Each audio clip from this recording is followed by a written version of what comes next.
Muy buenos días, República Dominicana. Buenos días, RD.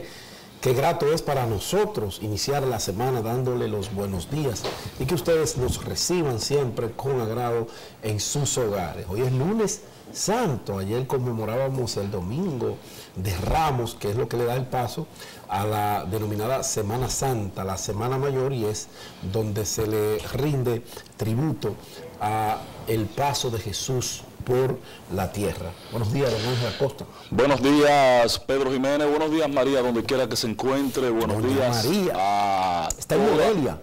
Sí, así me enteré. Oye, pero está en Morelia. En una demarcación que hace un gran emblemática a la fe, al seguimiento a la Virgen de la Altagracia. El México completo, pero en esa comunidad aún más. Mira, la verdad que hoy lunes, primer día de la Semana Santa laboral, porque para mí el viernes es el inicio de la Semana Santa, con el Viernes Dolores, y el domingo el pasado viernes. Correcto. El domingo es el día de Ramos. Todos conocemos la historia de este episodio en el que Jesús entra a Jerusalén como recibido como el rey de Israel, y esa misma gente que lo recibió como rey fueron los mismos que pidieron que lo crucificaran unos 5 días después. Esa es la mejor expresión de la condición del ser humano, una característica propia del ser humano. Sí. Si usted busca, tiene que ver para entender esto, la película de Mel Gibson. Y si usted ve en Semana Santa esa película de Mel Gibson, que es una de las mejores, para mí la mejor, de la Pasión de Cristo, porque las otras son muy teatristas, esta tiene mucho de realidad, y usted la puede combinar con la película El Padrino en sus 3 versiones. Usted hace un gran ejercicio para entender el comportamiento del ser humano. Eso es así, Ángel. Hay un elemento a resaltar con el inicio de este lunes, y es, deben tomarlo en cuenta nuestras autoridades que rigen el tránsito y los que tienen la capacidad para tomar decisiones. Señores, tan pronto los colegios cierran, el tránsito en las mañanas y entre 12 y 2 de la tarde hace un cambio descomunal, del caos a la paz. Descomunal. Desde el viernes.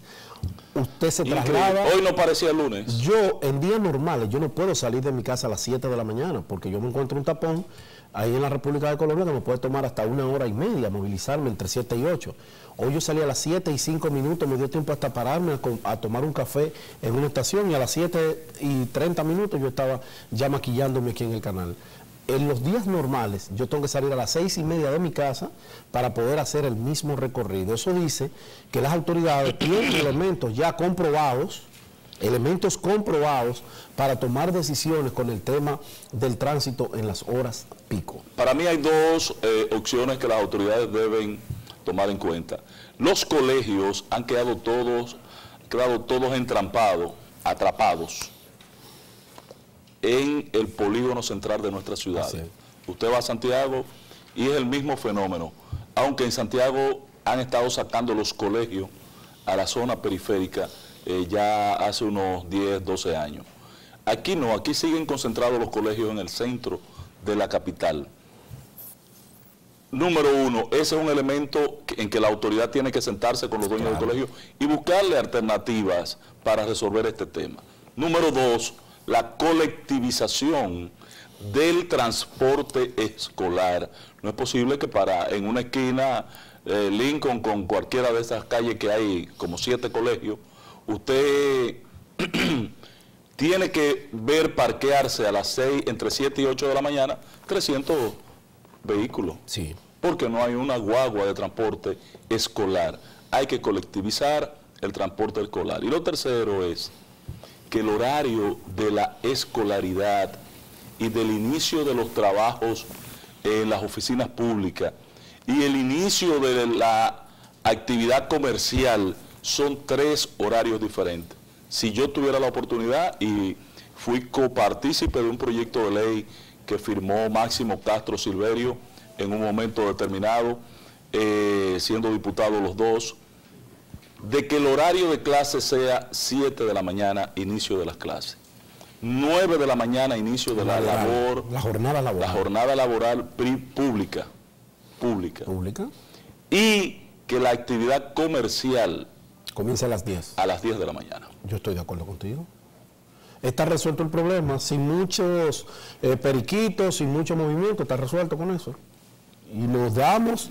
Escuela pública y privada, 7 de la mañana. Y que la autoridad del tránsito y los ayuntamientos pues asuman la función de la simultaneidad de los semáforos. Que para todos cambien en la misma dirección en el mismo tiempo. Sí, la autoridad tiene que tomar una decisión. No es necesario tener un AME debajo de un semáforo. No es necesario. No. Para eso está la tecnología, y qué pena que aquí, bueno, aquí nos pusimos locos cuando pusieron los semáforos con un reloj cronómetro. Sí, sí. Ay, pero qué maravilla, sí, es un disparate. Es una tontería, eso lo hace cualquier muchacho en una escuela de esta de aquí tecnológica. Lo importante es ponerlo a sintonizar con el flujo de vehículos en cada uno de los tramos carreteros. La congestión de tránsito la puede medir un equipo, no tiene que verla un AME, una cámara de televisión la puede medir. Y no lo estamos aplicando. Pero ya nosotros tenemos todo con los satélites, señores. Ya ahora tú le pones una dirección al Google Maps y él te lleva por las vías que hay menos tránsito y te dice, usted se va a retrasar 5 minutos porque ahora se congestionó, hubo un accidente o tal cosa. Entonces no puede decir la autoridad que ellos no pueden hacer eso mismo. Claro. Y sincronizar todos esos semáforos para que si cambiamos de norte a sur, de norte a sur, bueno, pues se van todos en el mismo cambio, pero entonces te da 100 metros y ahí mismo en 100 metros te cambia a rojo.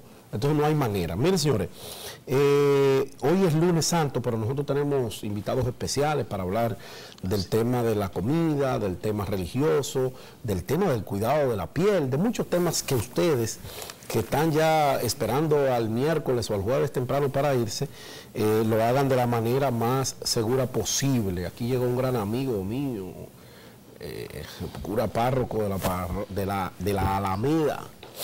Bueno, entonces...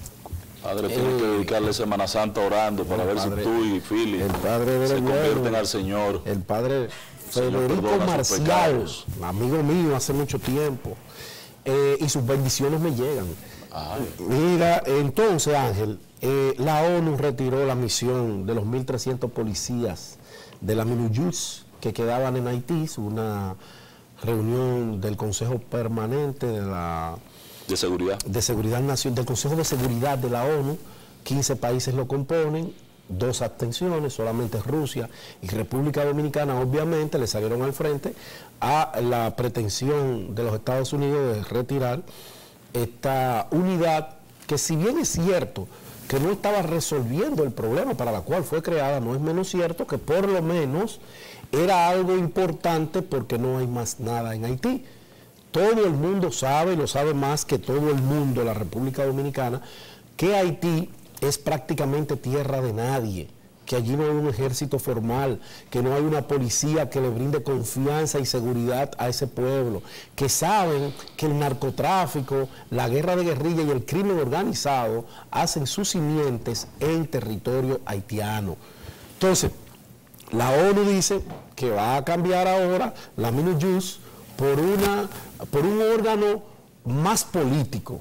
Y yo le digo, ¿y Haití lo que necesita son órganos más políticos? No, Haití necesita decisiones de la comunidad internacional que vayan a ayudarlo a construir su progreso en su territorio. Y eso solamente se hace generando empleos, creando estructuras para mejorar la educación, crear estructuras económicas para que el sector productivo haitiano pueda ser competitivo dentro de Haití. Y cuando tú comienzas un programa de construcción nacional en Haití, y de reconstrucción, que todavía no se sabe qué se ha hecho después del año 2010, los haitianos no tendrán necesidad de emigrar a la República Dominicana a buscar un pedazo de pan, porque ese mismo pedazo de pan ellos se lo van a ganar en su territorio, como lo hacen aquí con la albañilería, con la carpintería, con el trabajo en la agricultura. Así mismo lo van a hacer allá, y nosotros, yo estoy seguro que seremos los pioneros en ir a darle el soporte técnico y humano que necesitan los haitianos, pero la comunidad internacional nada más sabe hacer eso por Haití. Sí, pero no hay forma, Pedro, de que Haití se desarrolle si no hay estabilidad. O sea, nadie se va a poner a construir un edificio, ni a construir una microempresa, una mediana empresa, ni a hacer nada, en medio de un clima que tú no sabes cuándo tu instalación va a amanecer quemada, porque 2 o 3 hicieron un desorden. Estoy de acuerdo contigo. No hay forma de que sea estabilidad. Ahora, la estabilidad no la va a proveer, y aquí yo no vuelvo a no coincidir contigo en ese aspecto, ni con los críticos de la decisión del Consejo de Seguridad de la ONU, ni tampoco esa comunidad va a prosperar si no se crea un ambiente de entendimiento interno para poner a marchar el aparato propio en función de su esfuerzo propio. Eso es lo que estoy diciendo. Están creando una comunidad, se ha ido creando una comunidad que vive como un fideicomiso. Sí.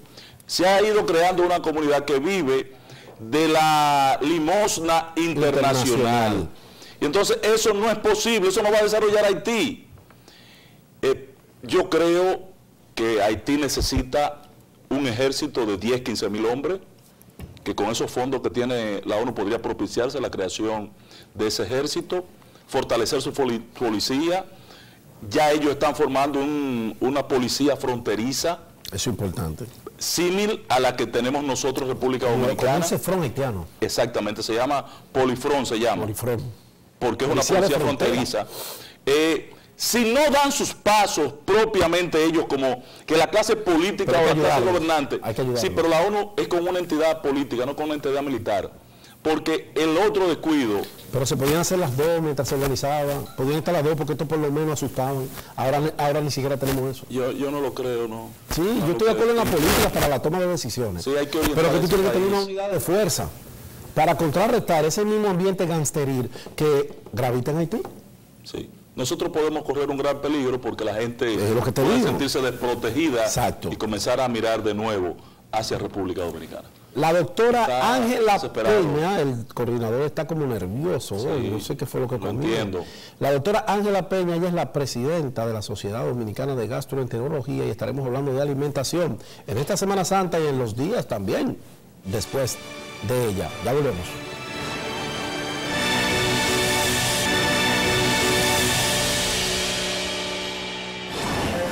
Gracias por continuar con nosotros aquí en Buenos Días RD, y para este equipo, incluyendo a María de los Ángeles, de gran satisfacción tener a la doctora Alejandra Peña, presidenta de la Sociedad Dominicana de Gastroenterología. Así es, doctora, Sociedad Dominicana. Sociedad Explíquenos, ahí se reúnen todos los médicos especialistas del país. Sí, nosotros somos un gremio que agrupamos todos los gastroenterólogos del país.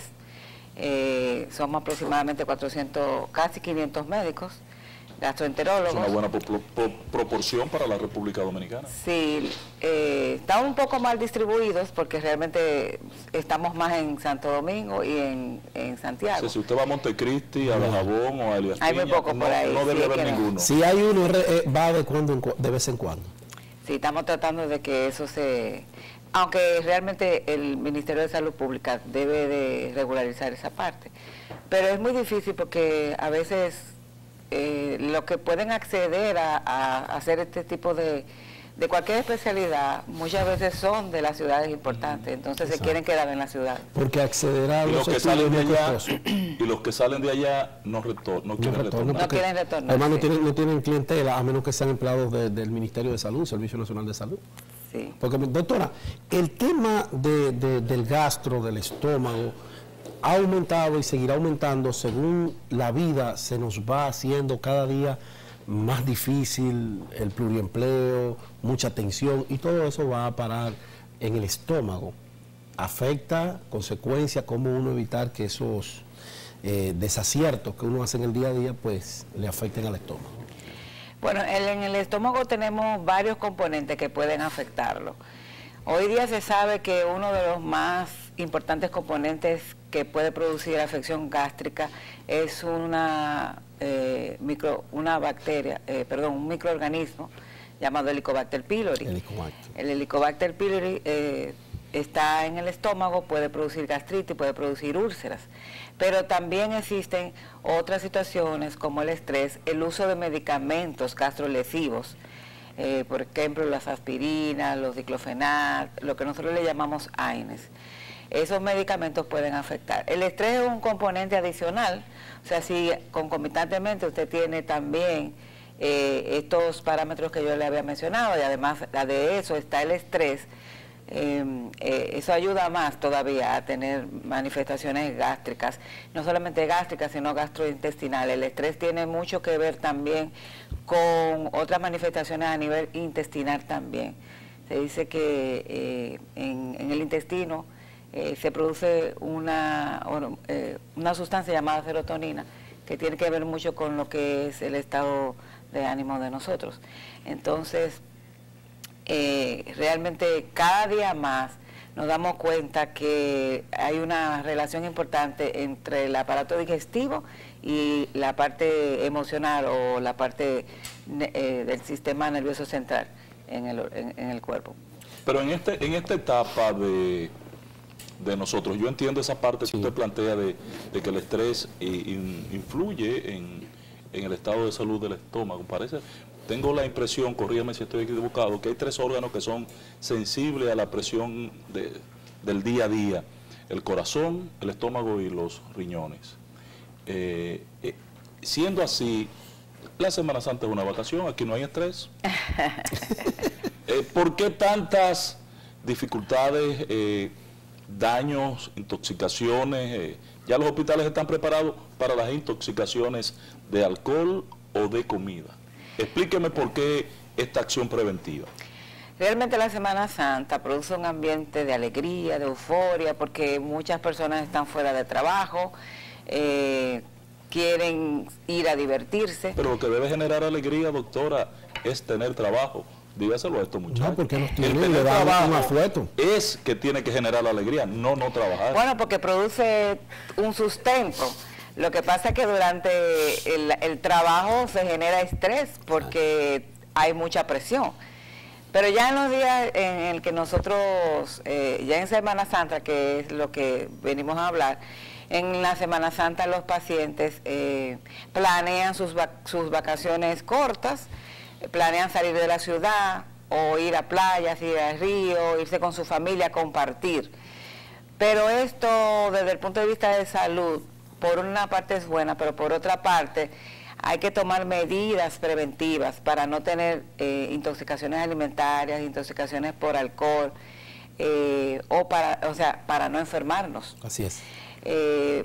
Los pacientes o las personas tienden a, por ejemplo, irse a la playa, llevar alimentación con ellos, pero esto implica desde un proceso de que la contaminación puede ir desde la preparación del alimento hasta la ingesta del alimento ya en la playa.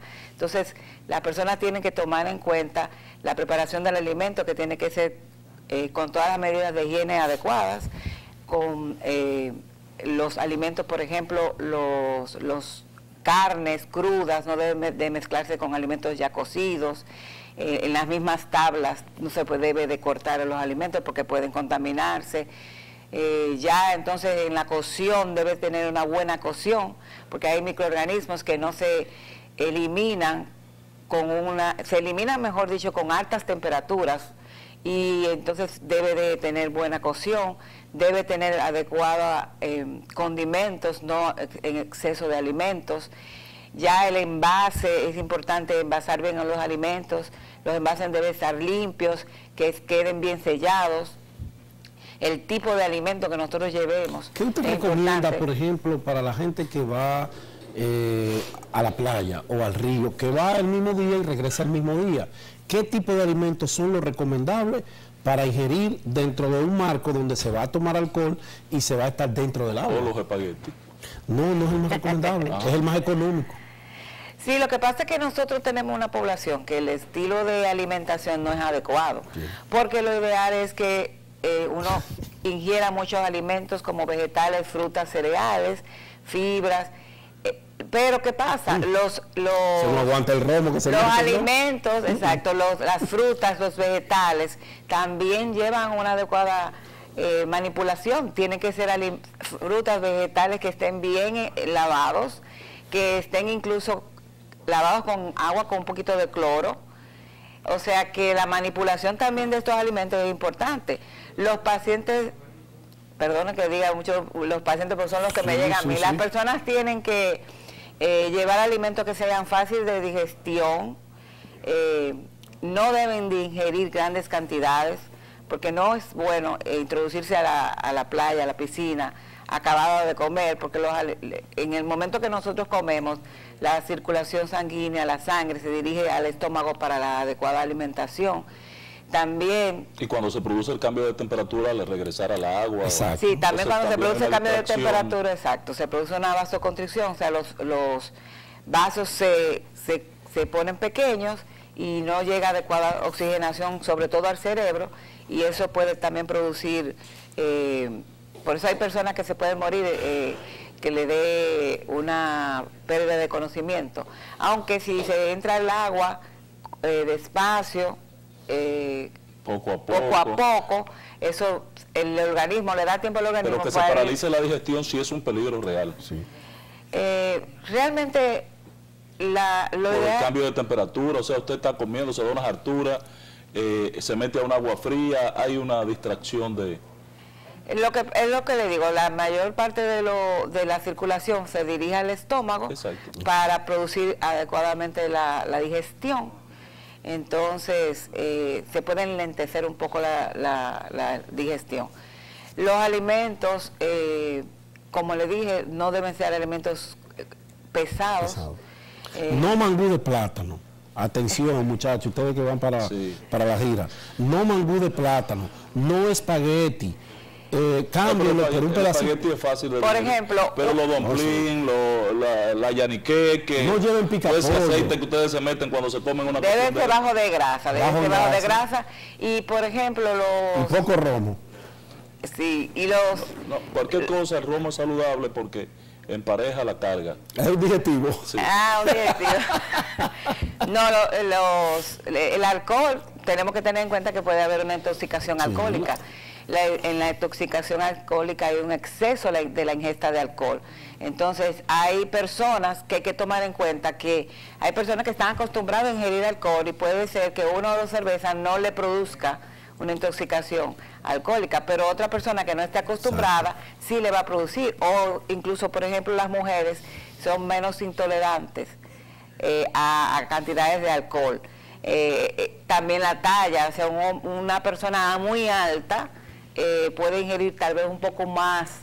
Su tanque tiene mayor capacidad de abastecimiento. Mayor cantidad de sangre. Claro. O sea, Ángel puede tomar mucho. Sí, pero no lo hago. En el caso por la cantidad de sangre fácilmente se emborracha más rápido. Más rápido, sí. Ahora, las medidas que usted recomienda para esta semana, una semana complicada en que la gente se desinhibe. Entonces usted... Sí, lo primero es tener las medidas de higiene adecuadas, lo segundo es que las personas tienen que lavarse las manos antes de comer, después de ir al baño, antes de ingerir los alimentos, tener cuidado con su procesamiento, el envase de los alimentos. Cuando ya estén en la playa, en la piscina, donde vayan, las personas deben de tener un adecuado manejo de los alimentos. Es importante, quiero llamar la atención con relación a los pescados. Los pescados, si usted no es bueno que uno prepare los pescados y los lleve, es bueno ingerirlos frescos. Pero recién cocinados. También tenemos que tener en cuenta que a veces estamos en épocas de que hay algunos pescados que no se deben de ingerir. Están vedados. Están vedados. Eso hay que tomarlo en cuenta porque entonces podemos tener ciguatera. También el hecho de en cuanto a la alimentación, comer despacio, de tratar de evitar inmediatamente introducirse al agua, hay que masticar bien, hay que tratar de esperar 1 o 2 horas para poder entonces retomar otra vez el baño. Mucho, doctor, 2 horas, bájale algo. 1 hora o 2 ¿Cómo te agarra un muchacho y le dice, mira, tú te vas a sentar ahí 2 horas? Póngalo a hacer otra cosa, póngalo a jugar en la arena. No hay forma de evitar que no se me... No, yo lo amarro. Ahora, no es tan estricto, pero sí hay que tratar de que haga la digestión por un periodo de tiempo. Y si se la pasan entrando y saliendo y comiendo, más que sentarse a darse unas harturas. Pequeñas porciones. Pequeñas porciones, sí, eso puede también ser. Y los adultos, mientras estén tomando alcohol, que ingieran alimentos para que la intoxicación no sea tan importante, sí, yo tengo un par pero de que amigos ingieran que no comen de nada forma cuando beben. Que ingieran de forma moderada. Si ustedes no tienen mucho dinero, hagan una harina de maíz con pica pica y se la van comiendo poco a poco, pero no se les ocurra entrar ese romo sin desayunarse. No es al público que Pedro le está hablando, es a los... No, yo le hablo al público, no. No, todo lo contrario. Claro, ellos lo reciben primero que el público, porque están aquí. No, exacto. No, hay que ser muy comedido. Hay que ser muy comedido. Y sobre todo lo que yo siempre digo, la Semana Santa es una semana cualquiera, es de paso. No podemos tratar de querer comernos todo lo que no nos podemos comer durante el año. Sí, y tenemos que guardar porque el fin de semana siguiente es un fin de semana largo. Es largo, sí, wow, y muchos gastos. Doctora Alejandra Peña, directora, presidenta de la Sociedad Dominicana de Gastroenterología, gracias por acompañarnos estas explicaciones muy puntuales, así iniciando la semana que el pueblo necesita para que cuando usted salga pueda retornar sin ningún tipo de problemas. Muchas gracias por la invitación. A usted. No se muevan, nosotros seguimos con nuestra programación especial. Federico Marcial, él es el cura párroco de la parroquia Nuestra Señora de Alameda. Él estará aquí conversando con nosotros de muchos temas que tienen que ver con la paz que hay que vivir en esta semana. Ya volvemos.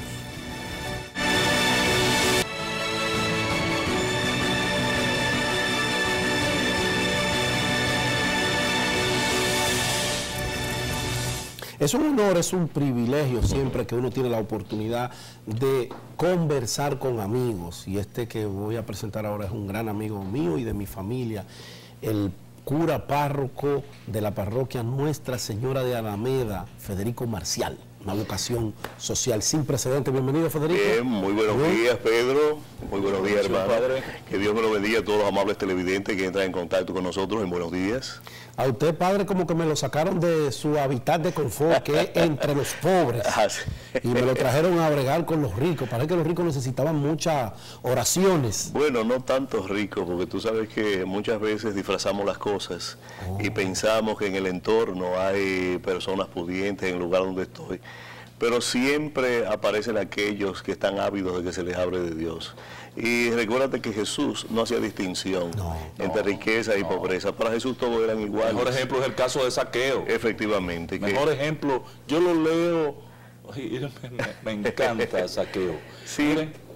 Porque ahí el Señor dio un mensaje contundente. Claro, porque fíjate que Zaqueo, que era un recaudador de impuestos. Oye bien. Y solamente había escuchado de oír al Señor.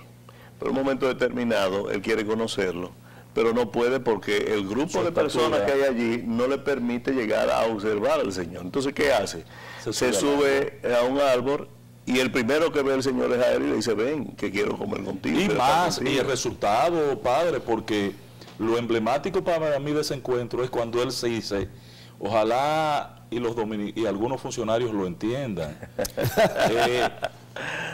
De lo que yo me he robado, voy a devolver 7 veces. Padre, fue mucho. Tú sabes que eso tiene que llegar primero al corazón para que se logre. Sí. Y muchas veces muchos piensan en sí mismos, pero no saben. ¿Cómo fue que dijo Zaqueo, padre?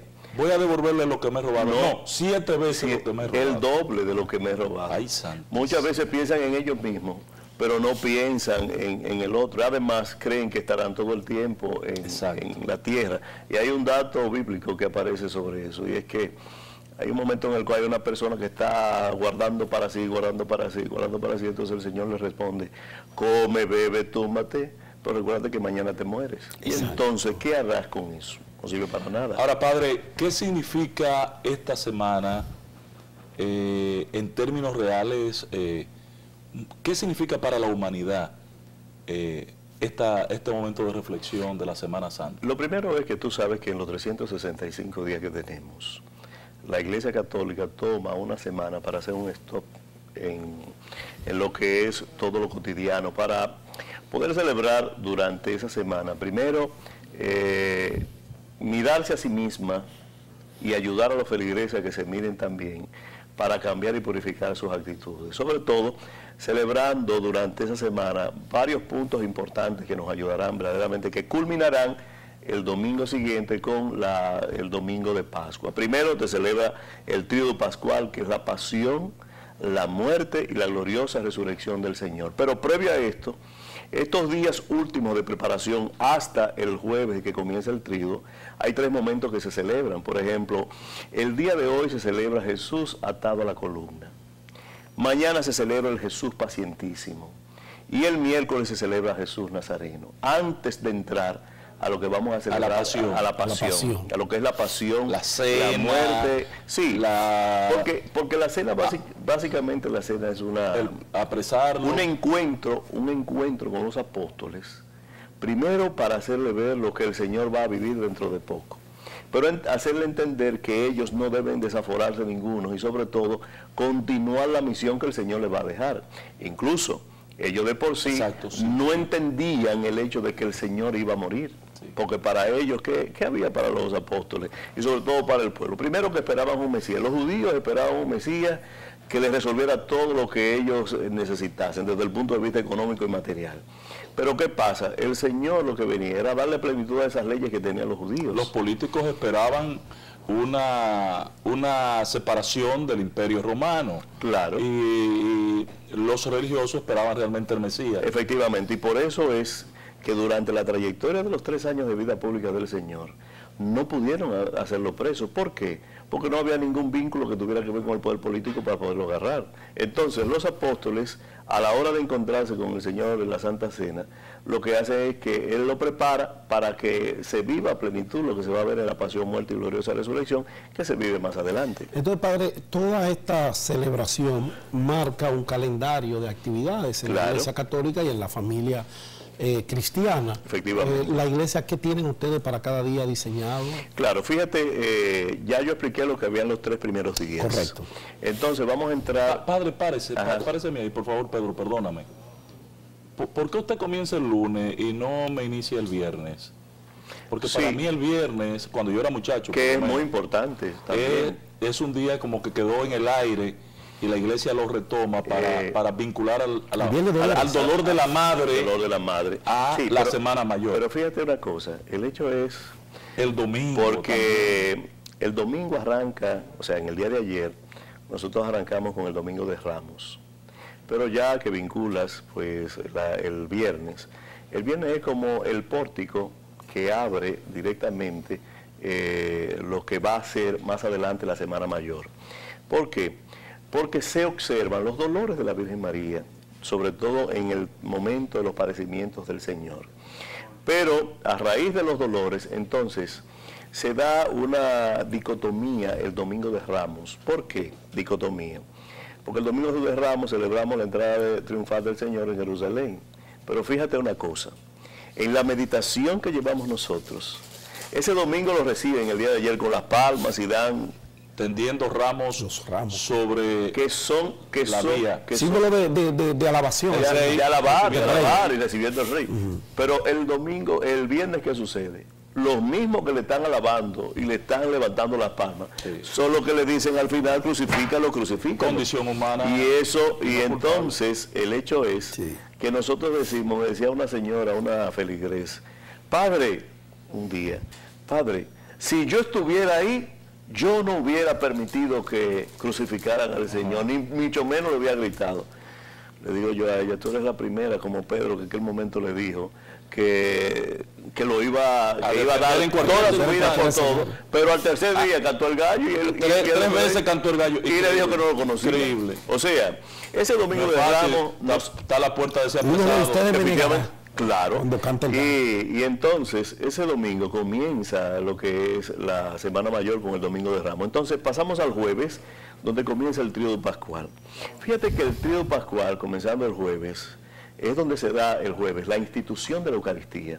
Por eso lo que decías del encuentro del Señor en la Santa Cena, nosotros lo celebramos en la catedral el Jueves Santo, donde nos reunimos todos los sacerdotes, que es la única vez al año que nos reunimos todos de toda la arquidiócesis, para celebrar sobre todo esa institución. El compromiso de la evangelización. De la evangelización. Entonces, luego de esa institución de la Eucaristía, entonces en la tarde, porque ahí en la institución de la Eucaristía, en la misa de Crismal, se nos entregan los santos óleos. Cuando las personas van a bautizar, cuando las personas van a confirmar, esos santos óleos que se le unge, a todos se nos entrega ese día en la misa crismal, bendecido por el arzobispo. O sea, esa bendición del arzobispo llega a través de nosotros, primero de Dios, después del arzobispo, llega a través de nosotros a todos los hermanos que se bautizan y se confirman.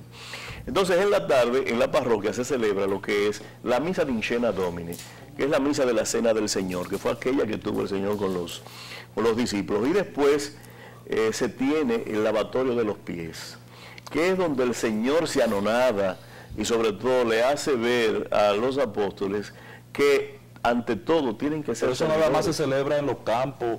Usted va a Baitoa y el padre se sienta de verdad ahí a lavarle los pies a la gente. Claro. A mí me invitaron una vez y a mí me dio tantas cosas y yo decía, no, esto no puede ser. Pero fíjate que yo he tenido varias opciones en el aspecto del lavatorio, porque el año pasado le lavaron los esposos los pies a las esposas, entendiendo el aspecto del feminicidio. Pero este año yo voy a utilizar padre, replíquelo. El que los padres debe replicarse a nivel nacional. El que los padres le laven los pies a sus hijos, en este año. O sea, siempre busco una forma en la cual ayudar a que aquellos que participen, a dejar un mensaje, logren verdaderamente centrarse en lo que verdaderamente se celebra. Y después al final, el jueves, entonces se lleva el monumento, se lleva la píxide hacia el monumento, porque ya de por sí, del jueves en la noche en adelante, Jesús se prepara para morir. Entonces el Viernes Santo celebramos los ritos de Viernes Santo. Digo los ritos de Viernes Santo, no digo la misa. El mensaje de las 7 palabras. Fíjense, digo los ritos de Viernes Santo, no digo la misa de Viernes Santo, porque el único día en el año que no tenemos celebración es el Viernes Santo, porque ha muerto el Señor. Y entonces esto conlleva primero las 7 palabras al principio, después entonces tiene dentro del rito lo que es el beso de la cruz, donde nosotros vamos a postrarnos y a presentarnos ante el Señor, ante todas las cosas que han transcurrido, sobre todo con su muerte. Y de ahí entonces nos preparamos para lo que es el sábado, donde celebraremos la Pascua del Señor, que se le llama el Pasha, el paso del Señor hacia la Pascua, donde celebramos la resurrección. Y escúchame, Pedro, por favor. Y que a ti te gusta. Si él le apasiona. Qué bueno. Para mí, yo le digo la verdad, padre. Sí. La cosa con la que yo más me identifico de toda la práctica religiosa cristiana es la resurrección. Efectivamente. Yo no me imagino esta humanidad sin una esperanza. Exacto. Claro. De redención. Usted se imagina a toda esta gente haciendo bellaquería, comiéndose uno con otro, utilizando la fuerza, el poder. Claro. No pendiente de que en algún momento va a tener que rendir cuenta de lo que es. Claro. Lo que pasa es que muchos toman las riendas sin saber que en el camino hay alguien que lo haga. Exacto. Y hay un detalle, el Señor se puede meter en todo lo tuyo, menos en la capacidad de elección de la opción que tú haces de elegir el bien o elegir el mal, libre albedrío, de elegir el bien o elegir el mal. Ahora bien, si tú eliges el mal y llega un momento en que en ti hay un arrepentimiento, pues el Señor está ahí con sus brazos abiertos para recibirte.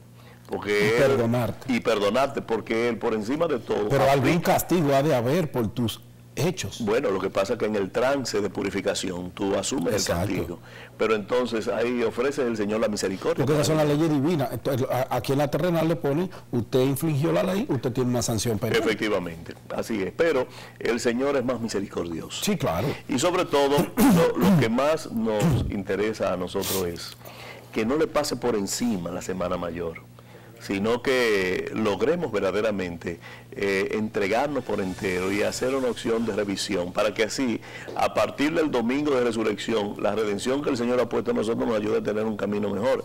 Decía la anterior entrevistada que toman la Semana Mayor para comer, beber, ir a la playa, todo. En el caso nuestro, tomemos la Semana Santa para reflexionar sobre el Señor. Hay mucho tiempo para irse a la playa. Este no es el mejor momento para ir a playa, este es el mejor momento para tú encontrarte con Dios, revisar tu vida, formar un equilibrio y que tu familia verdaderamente se vea bendecida por aquel que dio la vida por ti. A Sonador no va a estar muy de acuerdo con usted, ¿no? Con ese planteamiento. Claro, porque es el único medio que ellos tienen para poder recaudar, aumentar su riqueza sobre todo. Federico, mil gracias, siempre es un placer conversar con usted y llevar estos mensajes cristianos de qué podemos hacer en estos días de asueto. Que no solamente es beber romo, comer en demasía, no. Hay un espacio que tiene que ser para la reflexión y es lo que propone Federico y nosotros estamos de acuerdo. Bueno, gracias a ustedes y a los amables televidentes que logren verdaderamente reflexionar y tener un verdadero encuentro con Dios para decir al final, he resucitado con el Señor. Amén. Federico Marcial, cura párroco de la parroquia Nuestra Señora de Alameda, ha estado con nosotros. Mañana, otro programa especial, hablaremos de la piel, cómo cuidarnos, sí. La decisión final es salir. Nos vemos mañana.